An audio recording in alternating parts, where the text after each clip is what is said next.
with other people in Asia and start talking about developing info war and cyber war of the system. So I want to say, sir, that I don't share this view about land powers. I don't believe in that kind of a dialogue anymore about land and sea power, because an aircraft carrier, I believe an aircraft carrier is the most vulnerable vessel in the world to a missile.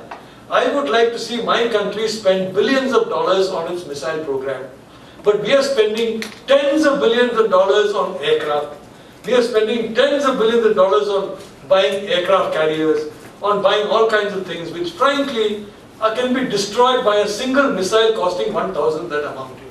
So frankly, sir, I am in a totally different paradigm of defense. And here I again remind my Taiwanese friends, focus on asymmetric warfare.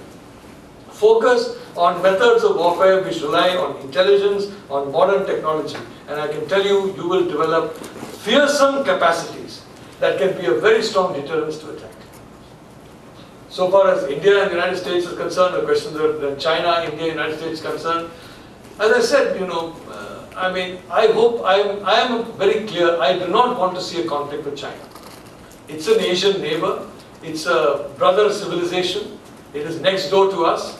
It would be a very, very painful day in my life if I were to see a conflict with China, very frankly. So my heart, very frankly, will say no conflict with China. My head also says that the chances of a Chinese conflict with India are low, because on the Chinese side also, I think, they are very, very, they are people who understand the situation. Take, for example, Taiwan.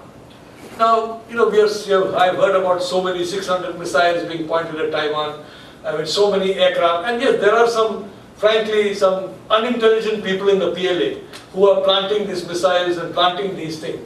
If one missile lands in Taiwan, 99% of Taiwanese population will be not pan-green, but deepest green of green. They will completely be hostile to mainland China.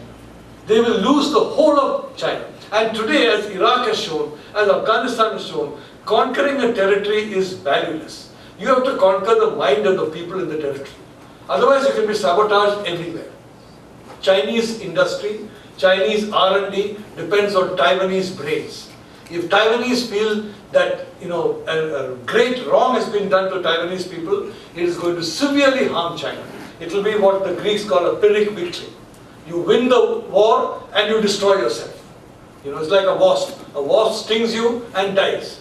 So if the Chinese wasp stings the Taiwanese people, that's the end of the dream of unification. Because the Taiwanese will thereafter never accept it.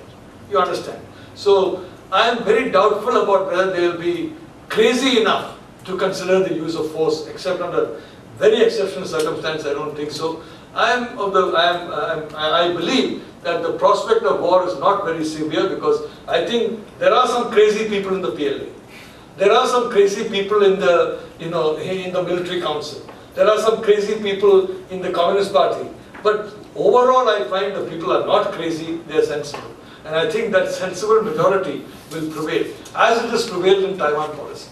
All those 600 missiles are useless. If any missile lands, that is going to spell complete end of any ambition of taking over Taiwan and running Taiwan. Taking over is different. You can't run a hostile population. It's impossible. It's not going to happen. The takeover can only be if the mentality accepts the takeover. It's not physical, it's mental. So I think the paradigms of war, the paradigms of conflict have shifted a lot, as has been shown in the 21st century wars of Iraq and Afghanistan. We should take the lessons of Iraq and Afghanistan very, very clearly and understand those lessons and integrate them in our military thinking.